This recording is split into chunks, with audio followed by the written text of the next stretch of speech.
You Are in My House, hosted by T.Carlita, where the true stories are told and great music is played. It being a very special night and live recording, so I knew I wanted to make the audience scream, and I knew that I needed to have bombs that kind of went off to kind of create this. I had been to Japan a few times before, and I knew a little bit of how they react, and so I wanted to have something that exploded. Like we had reached a point and things became so intense that something exploded, but it would not be the sound system, but a sound exploded. So what I did a few days before, I started making a track that did just that. It was a track that would eventually be known as a track called I-9. And so I produced this track that would intensify up until a point that it would explode, and you would kind of feel and hear the residue of the explosion. And then the track would pick back up again and intensify again until the end. The audience heard a lot of things for the first time. I was playing actual masters that I was using from my studio. Some things on reel-to-reel tape and things that I was physically editing together. Actual masters I had brought over to play. So in the setup, I had two reel-to-reel tape machines on each side of the turntables and the mixer. Beneath that, I had a box of reel-to-reel tapes. So I could mix these reel-to-reel players because each one of them had pitch control. So similar to the pitch control on a turntable, I could adjust the reel-to-reel and speed it up or slow it down so that I could make the mix on the mixers. So that was a very, very unique thing to do at the time. And I could play new material before it was ever pressed to vinyl.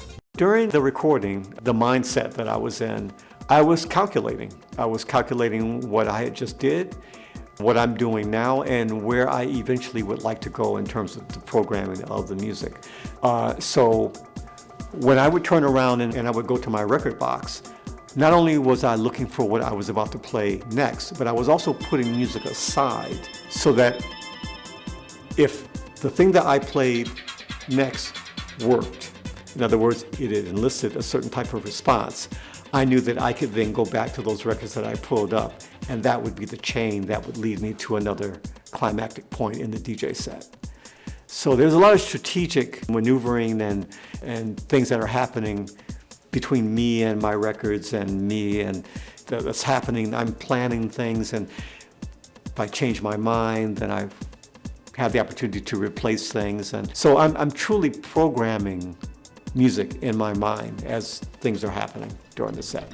I would have to say the highest point of the DJ set is the point when the majority of the audience understands that I am in complete control of this room and that I can do anything and it really doesn't matter. That is the point that a DJ wishes to always achieve. Sometimes it never happens. Sometimes you never gain the full confidence of everyone or the majority of the room.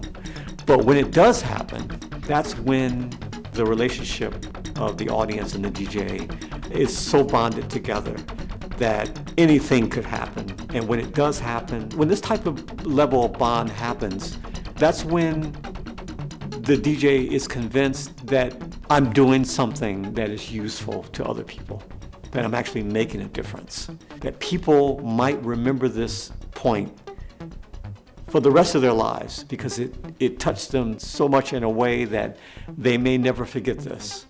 And so this is what a DJ is always trying to work his way up to creating, so that they can remember this moment, remember him, so that I might come back and do it again, that we might establish a relationship. I might make a career of doing this over and over and over again. I might be known for creating these type of moments. But this moment of the special bond, complete confidence, whatever the DJ does, it's okay. Whatever he decides to play, whatever it is, I don't care because I trust him.